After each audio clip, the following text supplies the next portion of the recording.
Guys मैं मोहम्मद असलम। आप देख रहे हैं आपका और हमारा अपना रिएक्शन यूट्यूब चैनल। वीडियो अच्छी लगी लाइक शेयर कर दें।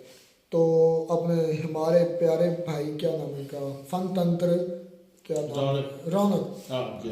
आज रौनक की वीडियो है, बड़ी शानदार वीडियो बनाते हैं, मज़ेदार से थोड़ा सा हल्का फुल्का तड़का लगाते हैं फन का भी, और साथ में और टाइटल हिंदी में है, बाइकआउट किया ना हाँ, तो साथ में तड़का भी लाते हैं, साथ में फैक्ट्स भी देते हैं, बड़ी शानदार वीडियो बनाते हैं। देखते हैं पहले वीडियो फिर देते हैं इस पर रिएक्शन। जय श्री राम दोस्तों, 22 जनवरी को अयोध्या में भगवान राम जी के मंदिर की प्राण प्रतिष्ठा से पहले जैसा माहौल बन रहा है ना, ऐसा शायद ही पिछले 500 सालों में कभी बना होगा। ऐसा लग रहा है मानो प्रभु श्री राम वनवास खत्म होने के बाद पहली बार अयोध्या आ रहे हैं। राम भक्त घर घर जाकर लोगों को न्योता दे रहे हैं। लोग बड़े गर्व के साथ न्योते में मिल रहे अक्षत के साथ सोशल मीडिया पर अपनी तस्वीर पोस्ट कर रहे हैं। लोग बिना मांगे मंदिरों में दान कर रहे हैं। यूपी में 22 जनवरी को सभी स्कूल कॉलेजों की छुट्टी घोषित कर दी गई है। देश के लगभग हर मोहल्ले और सोसाइटी में उस दिन विशेष कार्यक्रम रखे गए हैं। सुबह प्रभात फेरी निकालने से लेकर प्राण प्रतिष्ठा कार्यक्रम के लाइव प्रसारण को दिखाने की सारी तैयारियां कर ली गई हैं।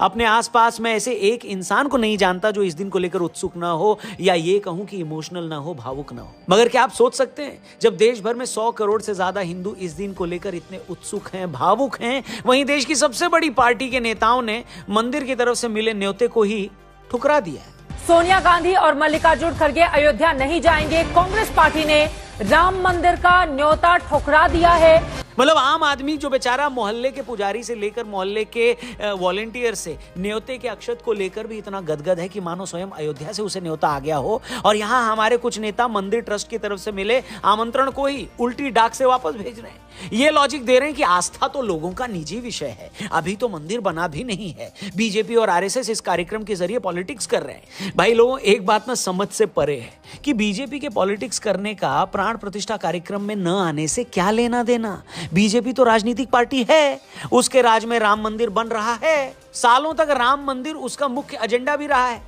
तो आज वो इसका क्रेडिट लेगी कि नहीं लेगी? बीजेपी वाले भी तो पार्टी चला रहे हैं ना, वो कोई गरीब किसानों को सस्ते बीज बेचने वाली कोई एनजीओ तो चला नहीं रहे हैं। और बीजेपी को छोड़िए, आप तो ये देखिए ना कि आपको इस कार्यक्रम में जाना है या नहीं। अकेले बीजेपी थोड़े ना हिंदुओं की पार्टी है। हेलो, आपको भी तो लाखों करोड़ों की तादाद में हिंदू वोटर्स वोट देते हैं। क्या आपको नहीं लगता कि इस तरह के कार्यक्रम का बहिष्कार करके आप अपने ही लाखों वोटर्स का दिल दुखा रहे हैं? और ये मैं नहीं कह रहा हूं, खुद कांग्रेस के लोग कहने लगे। कांग्रेस के नेता आचार्य प्रमोद ने तो साफ कह दिया है कि कांग्रेस के यूं कार्यक्रम में न जाने के फैसले से वो बेहद दुखी हैं। पोरबंदर से कांग्रेस के ही विधायक अर्जुन जी ने तो ट्विटर पर अपनी ही पार्टी को नसीहत देते हुए लिख दिया कि पार्टी को ऐसे निर्णय लेने से दूर रहना चाहिए।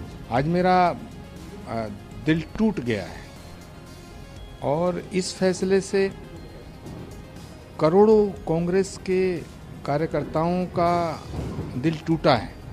और प्राण प्रतिष्ठा कार्यक्रम में न जाने का फैसला करने वाली कांग्रेस अकेली पार्टी नहीं है। 2 दिन पहले ही समाजवादी पार्टी से अखिलेश यादव भी प्राण प्रतिष्ठा कार्यक्रम को लेकर मिला न्योता ठुकरा चुके हैं। अखिलेश यादव को शिकायत थी कि प्राण प्रतिष्ठा कार्यक्रम का न्योता देने उनके घर कोई ऐरा गैरा नेता आ गया था, और वो किसी ऐसे वैसे नेता के बुलाने पर नहीं आएंगे। और गलती अखिलेश बाबू की भी नहीं है। हो सकता है उन्हें लगा हो कि प्राण प्रतिष्ठा कार्यक्रम का न्योता देने खुद बराक ओबामा रिक्शे पर बैठकर अमेरिका से उन्हें बुलाने आएंगे, नहीं।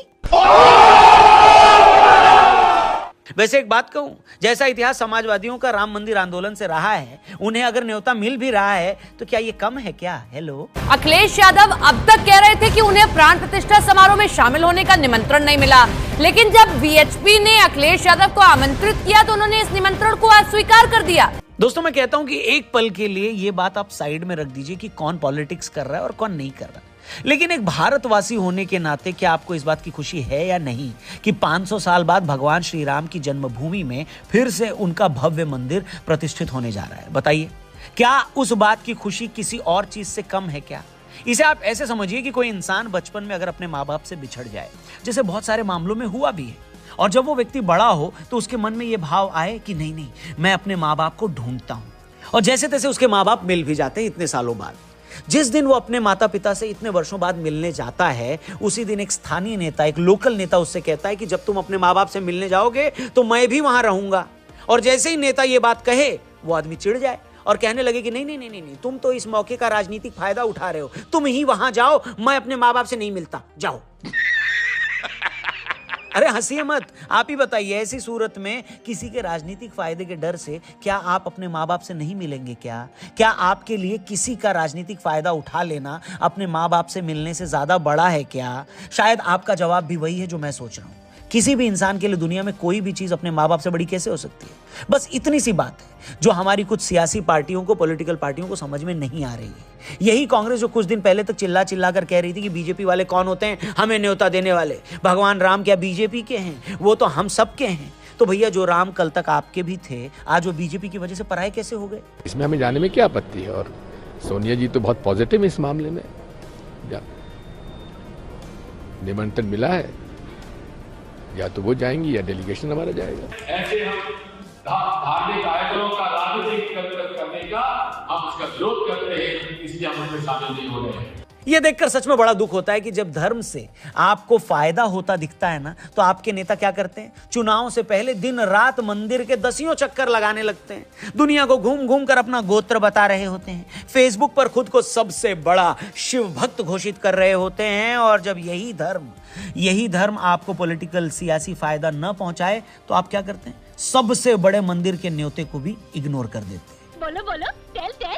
और अगर आप ऐसी पॉलिटिक्स करोगे तो आपके विरोधी भी तो फिर ढूंढ कर चीजें सामने लाएंगे ना। कांग्रेस के राम मंदिर की प्राण प्रतिष्ठा के कार्यक्रम का न्योता ठुकराने के बाद अब इनके विरोधी एक नया मुद्दा ढूंढ लाए हैं। उनका कहना है कि कांग्रेसियों के पास राम मंदिर की प्राण प्रतिष्ठा में शामिल होने का वक्त तो है नहीं, मगर पार्टी के वरिष्ठ नेताओं के पास हमेशा से बाबर की कब्र पर मत्था टेकने वो लोग जाते रहे।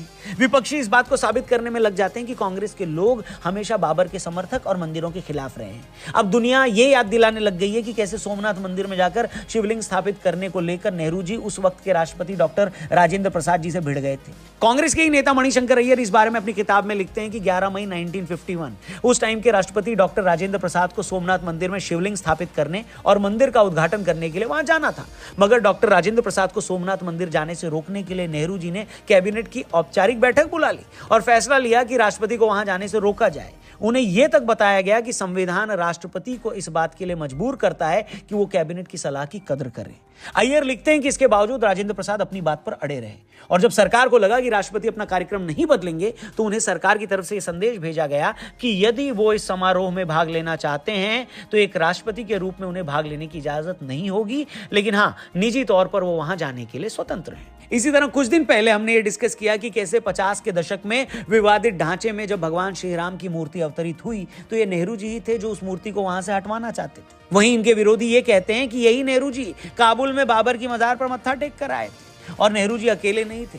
नेहरू जी के बाद इंदिरा जी भी 1969 में अपने काबुल दौरे के दौरान बाबर की मजार पर गई थी। और ये बात मैं क्या, कोई और नहीं कह रहा, बल्कि खुद पूर्व विदेश मंत्री और कांग्रेस के पूर्व नेता नटवर सिंह साहब ने 2014 में आई अपनी किताब one life is not enough में लिखी है। अपनी किताब में नटवर सिंह लिखते हैं कि ये अगस्त 1969 की बात है। उस वक्त की प्रधानमंत्री श्रीमती इंदिरा गांधी जी अफगानिस्तान के दौरे पर थी। उस वक्त राजीव और सोनिया गांधी भी उनके साथ थे। नटवर सिंह ने लिखा कि ये दोपहर का वक्त था, उस वक्त थोड़ा खाली समय था। उन्होंने तय किया कि वे मेरे साथ ड्राइव पर चलेंगे। हम काबुल से कुछ मील की दूरी पर निकले ही थे कि हमें एक टूटी फूटी इमारत दिखाई दी। इमारत देखकर इंदिरा जी ने अपने अफगान सुरक्षाकर्मी से पूछा कि ये क्या है। उस कर्मचारी ने बताया कि ये बागे बाबर है, यानी बाबर का मकबरा।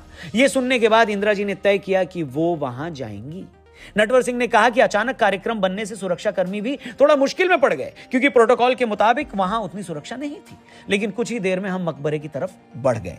नटवर सिंह ने अपनी किताब में लिखा है कि इसके बाद इंदिरा जी बाबर के मकबरे के सामने खड़ी हुई और हल्का सा सिर झुकाया। अब ध्यान से सुनिएगा, बाबर की मजार पर सिर झुकाने के बाद इंदिरा जी बोली कि मुझे लगा कि मैंने खुद को इतिहास से जोड़ लिया है। मतलब बाबर की मजार पर सिर झुकाने के बाद इंदिरा जी को खुद को इतिहास से जोड़ने की सुखद अनुभूति हुई। कांग्रेसी नेताओं का बाबर की मजार पर जाने का कोई आखिरी मामला नहीं था। कई मीडिया रिपोर्ट्स में यह भी दावा किया गया है कि 2005 में जब मनमोहन सिंह साहब देश के प्रधानमंत्री थे और वो अफगानिस्तान दौरे पर गए तो राहुल गांधी भी उस वक्त उनके साथ थे और राहुल गांधी हर उस जगह गए जहां मनमोहन सिंह भी गए। राहुल गांधी प्रधानमंत्री के साथ उस वक्त अफगानिस्तान के राष्ट्रपति हामिद करजई से मिलने राष्ट्रपति भवन गए और उस दौरे में वो काबुल में बाबर की मजार पर भी गए। मतलब नेहरू जी से लेकर इंदिरा जी और राहुल गांधी तक तीनों नेताओं के बारे में यह दावा किया जाता है और कई प्रमाण भी दिए जाते हैं कि वो काबुल में बाबर की मजार पर गए और वहां अपनी श्रद्धांजलि भी व्यक्त की।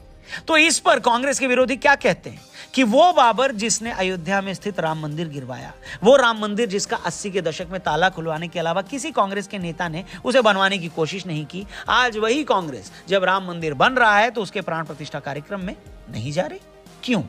अब इसके बाद क्या कहा जाए, क्या जोड़ा जाए और क्या ही समझाया जाए, सिवाय इसके कि जब 5 महीने बाद चुनाव का रिजल्ट आएगा तो सबसे बड़ी बेवफा ईवीएम ही निकलेगी। उन नतीजों के वक्त इन पार्टियों को यह समझ में नहीं आएगा कि राम मंदिर जाने का यह मतलब नहीं होता कि आप मुसलमानों के दुश्मन हैं। राम मंदिर जाने का यह मतलब भी नहीं होता कि हर हिंदू मोदी को ही वोट दे देगा। मगर राम मंदिर की प्राण प्रतिष्ठा में न जाने का यह मतलब जरूर होता है कि आपके लिए आपका पॉलिटिकल फायदा 100 करोड़ लोगों की आस्था से ज्यादा बड़ा है। मंदिर न जाने पर आज आप में से कुछ लोग कह रहे हैं कि आस्था तो निजी विषय है, ये एक पर्सनल मामला है, इतना दिखावा क्यों? मगर इन्हीं पार्टियों के दर्जनों नेता इफ्तार पार्टियां देते थे, तब आपको मजहब निजी विषय नहीं लगता था क्या? हेलो सर, जब आपके ही एक नेता ने, जब वो देश के प्रधानमंत्री थे, उन्होंने सीना ठोक कर कहा था कि देश के संसाधनों पर पहला हक अल्पसंख्यकों का होता है, तब आपको नहीं लगा कि धर्म निजी विषय होता है? हेलो। और आज जब 500 सालों के इंतजार के बाद, मंदिर की लड़ाई में हजारों लोगों की शहादत के बाद भव्य राम मंदिर का उद्घाटन होने जा रहा है, तो अचानक आपको धर्म निजी विषय लगने लगता है? क्या बात है। मैं तेरा दोगलापन उतारता हूं अब। खैर, दोगलापन है या नहीं है ये जनता को डिसाइड करने देते हैं। यहां हम फिर से अंडरलाइन करेंगे कि बतौर राजनीतिक पार्टी हमारे को किसी से कोई लेना देना नहीं है, कोई मतलब नहीं है, और न ही ये वीडियो देखने वाले हमारे ज्यादातर दर्शकों का किसी से कोई मतलब होगा या उनको कोई लेना देना होगा। लेकिन देश की जनता का भगवान श्री राम से सरोकार जरूर है, लेना देना जरूर है, और मंदिर की प्राण प्रतिष्ठा में न जाकर आपने उन करोड़ों लोगों की भावनाओं का सरासर अपमान किया है। बात खत्म। बाकी होए वही जो राम रचि राखा। हो सकता है 22 जनवरी को अयोध्या न आओ, ये आपसे पहले प्रभु श्री राम की ही इच्छा हो। बाकी आप लोग इस मामले पर क्या सोचते हैं वो कमेंट करके जरूर बताइएगा। ऐसे लोगों के लिए 2 शब्द लिखना चाहो तो कमेंट सेक्शन खुला है। वीडियो पसंद आई हो तो प्लीज इसे ज्यादा से ज्यादा लोगों तक पहुंचाइए, शेयर करिए, इसको लाइक भी जरूर करिएगा और चैनल सब्सक्राइब करके जाइएगा। फेसबुक पे देखने वालों से भी कहेंगे कि हमारे पेज को जरूर लाइक करिएगा। Thank you for watching. जल्दी मिलते हैं एक और जबरदस्त वीडियो के साथ यहीं पर। जय हिंद। तो ये दोस्तों वीडियो होगी खत्म। अच्छा, ये कांग्रेस ने मतलब इनविटेशन समझें, इनविटेशन दिया गया था बीजेपी की तरफ से कि आप राम मंदिर के जो उद्घाटन है, इफ्तिताह है, इनॉग्रेशन है, उसमें आए। कांग्रेस ने उसको बाइकआउट किया है। फिर उन्होंने अच्छे तरीके से तड़का लगाया है। मैं तो कहता हूँ ये कांग्रेस जो इसने बाइकआउट किया, इसने अपने पाँव पे कुल्हाड़ी गोदी मारी। और वो जवाहरलाल नेहरू से शुरू हुए हैं, जवाहरलाल नेहरू से शुरू हुआ है वो क्या नाम है रौनक, तो मनमोहन सिंह तक उसने सबूत दिए किसने क्या किया। आज मतलब कि पहली बात हुई है कि वो कह रहे हैं कि ये 100 करोड़ लोगों का, 100 करोड़ लोगों का मतलब कि ये एक मजहबी त्यौहार जगह है, उनके जज्बात हैं, एहसासात है। पहली बात तो ये। फिर ये कहा कि कितने हिंदू कांग्रेस को वोट देते होंगे, क्या उनको ये इनविटेशन ठुकराते हुए नहीं ख्याल है। खैर ये उनका इंटरनल वैसे मामला है, लेकिन फैक्ट्स पर बात करें ना, जितने फैक्ट्स रौनक ने दिए हैं, तो इससे अब बाबर की कब्र पर जब काबुल के विजिट पर गए थे, पहली बात सॉरी मैं कंप्लीट नहीं कर सका, जवाहरलाल नेहरू ने वो क्या नाम था, रजिंद्रा आई थिंक नाम ले रहे थे, जो उस वक्त के प्रेसिडेंट थे, जिन्होंने वहाँ मतलब जाना था राम मंदिर के यह काम बता रहा था उन्होंने, तो नेहरू ने अपोज किया था, बाकायदा कैबिनेट बुलाकर, यानी कि बाकायदा इजलास बुलाकर अपोज किया था। अच्छा देखें कि जो इसने बाइकआउट किया है ना, मैं कहता हूँ कि इनकी अपनी जाति जो भी आंसर होंगे वो उनको पता है, लेकिन देखने से वो भी हिंदू ही हैं और बीजेपी वाले वो भी हिंदू हैं, और इनको वोटर्स भी तकरीबन मतलब 100 करोड़ जो हिंदू की बात कर रहा हूँ वो भी हिंदू ही हैं। तो इनको मतलब कि इस यानी खुद अगर जाए बाबर की मस्जिद पर, उस वही बाबर वो सही है, अगर बाइकआउट करे मतलब कि जो है ना इसको बीजेपी की वजह से, तो ये हमारे लिए गलत है, उनके लिए सही है। बाबर की काबुल में गए हैं, बाबर की मस्जिद पर नेहरू भी गए हैं, इंदिरा गांधी भी गई हैं, मनमोहन सिंह भी गए हैं, ये ऐसे मुकाबले सबूत मिलते हैं। मुझे भी लगता है ये जो है ना कांग्रेस, ये डबल स्टैंडर्ड है। वो बाबर जैसे हमारी जो इधर है ना नून लीग या दूसरी पीपल्स पार्टी, उसी की तरह बिल्कुल डबल स्टैंडर्ड ये भी है। जो खुद काम कर ले वो सही समझते हैं, लेकिन कोई वो दूसरा करे या दूसरी अपोजिशन करे तो उसको बोलते हैं कि ये गलत है। अच्छा, और जो रौनक ने ये बात बड़ी अच्छी की, उन्होंने कहा कि जो अब हिंदू राम मंदिर की इनाग्रेशन में आएंगे, इसका हरगिज़ मतलब ये नहीं होगा कि वो मुसलमानों से नफरत करते हैं। ये सारी वीडियो जो मुझे अच्छी बात लगी वो ये थी। और उसका ये मतलब भी नहीं है कि वो पीएम मोदी साहब को वोट देंगे। हाँ जी, इसका ये मतलब नहीं। कितने लोग ऐसे हैं जो कांग्रेस या दूसरी पार्टी को वोट देंगे लेकिन इनागुरेशन में जाएंगे। मतलब सारी वीडियो का अगर लुब देखे, सारी वीडियो का अगर खुलासा देखे तो यही था कि उनको ये इन्विटेशन जो था वो कबूल करना चाहिए था। इन्विटेशन दावतनामा। कांग्रेस को कहीं ये तो नहीं लगता है कि जो भी ये मंदिर के उद्घाटन पे जाएंगे हिंदू वगैरह जो भी जितने भी हैं वो जाएंगे, तो कहीं ऐसा तो नहीं है कि वो बीजेपी के ही होंगे या बीजेपी को ही वोट देंगे? नहीं, कितने ऐसे कांग्रेस ही होंगे, कितने ऐसे होंगे जो कांग्रेस। मेरे ख्याल में कांग्रेस सोच रही है, मेरे ख्याल में सियासत में मजहब को नहीं लाना चाहिए। ये मजहबी एक त्यौहार है उनका, ये एक दिन है, तो उन्होंने तो सियासत लाया। लेकिन सियासत के अंदर मेरी पर्सनल पॉइंट ऑफ व्यू यही है कि सियासत के अंदर मजहब को नहीं लाना चाहिए। बिल्कुल इस तरह भाई नहीं लाना चाहिए। और ये हमें भी देखने में मत के गलत लगा जो उन्होंने भाई इसका बाइकआउट किया, उनको जाना चाहिए। फिर भगवान वो कह रहे थे कि इनका कुछ चीज से ताल्लुक है कि नहीं है, लेकिन लोगों का, हिंदुओं का स्पेशल भगवान श्री राम से ताल्लुक है तो होगा। हर परोकार जिस मजहब का होता है, जिस तरह हमारे नबी पाक सल्लल्लाहु अलैहि वसल्लम उनकी ईद मिलादुन्नबी, हम जो उनकी पैदाइश का दिन है हम बड़े ज़ोर शोर से मनाते हैं, दुरूद सलाम नज़राने पेश करते हैं। तो ये वाकई में हमारे लिए बड़ी खुशी की बात होती है। इसी तरीके से हिंदुओं का वो एक अब इनाग्रेशन हो रहा है जो वो 500 साल तकरीबन 500 साढ़े 500 साल से इंतजार कर रहे थे। तो ये मेरे ख्याल में पता नहीं, अब तो ये नज़ारा देखने वाला होगा, दुनिया देखेगी, इतने लोग जाएंगे। मुझे लगता है रिकॉर्ड, मुझे लगता है कि बहुत बड़ा क्राउड होगा वहाँ, रिकॉर्ड टूट जाएंगे। मैं कहता हूँ उस दिन लाइव कर ले सेशन थोड़ा सा कि जिस दिन जो इनका है ना मंदिर का इफ्तिताह होना है वो तो देखेंगे ना। अभी 22 जनवरी को है, आज नहीं है, अभी दिन काफी हैं फिर भी। तो बात ये कहने का मकसद है कि क्राउड इतना होगा ना, बहुत ज्यादा होगा। मैं कहता हूँ कि ये सारे रिकॉर्ड तोड़ेगा। ऐसे ही इतना क्राउड मुझे लगता है दुनिया में कहीं भी इकट्ठा नहीं होगा। 100 करोड़ सिर्फ हिंदू इंडिया में, सिर्फ इंडिया में, बाकी कंट्री से आएंगे, नेपाल से आएंगे, पूरी दुनिया में हिंदू मौजूद है। वहां से जब ये आएंगे ना, मैं कहता हूँ ये रिकॉर्ड टूटने वाला। जिस कंट्री में भाई हिंदू वो तो जाहिर बात है फिर आएंगे और ये वाकई बड़ा रिकॉर्ड बनने वाला है। अच्छा, जो मुझे जो है ना ये बात थोड़ी सी सही नहीं लग रही इस दफा, फिर मैं ये तीसरी मरतबा कर रहा हूँ कि जो इन्होंने बाइकआउट किया ना, इन्होंने अपने वोटर्स का भी दिल दुखाया है। जो इनको वोट जो लोग यार बस ना पता नहीं क्या है, सियासत इधर नहीं आनी चाहिए। असल में उनकी नेगेटिविटी है उसके माइंड की, उनके और कुछ भी नहीं है भाई कि कहीं हम नीचे ना हमारी नहीं, इनके बाइकआउट करने से क्या इनॉग्रेशन रुक जाएगा, नीचे ना आ जाए बस। नहीं इसलिए क्या रुक जाएगा इनके ना आने से? नहीं, वो जो उद्घाटन है वो तो हो गया रहेगा, दुनिया जिसने जाना है उसने जाना ही जाना है। ये कांग्रेस नहीं, अगर 4 बंदे गए तो क्या उद्घाटन नहीं होगा? धूमधाम से वो तो होगा भाई। अच्छा, ये सिर्फ बीजेपी वालों ने बाइकआउट किया कि इसके अलावा किसी और? बीजेपी वालों ने, कांग्रेस वालों ने, सॉरी कांग्रेस वाले, बीजेपी वाले उसने क्यों करना है? वो तो जाएंगे, वो उनकी तो हुकूमत है।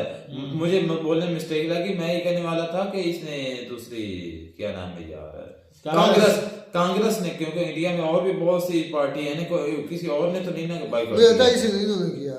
खैर भाई इनका मैटर है क्या इनके अंदर है, चल रहा है ज़हन में, चले जो भी चल रहा है, एक सियासी मामला उनका। लेकिन हमें लगता है कि बाइकआउट नहीं करना चाहिए था, क्योंकि ये एक मजहबी त्यौहार है, तो उनको भी साथ मिलके ये मनाना चाहिए। मिलता नहीं वीडियो में नाटक साथ, तब तक दीजिए इजाजत, अल्लाह हाफिज।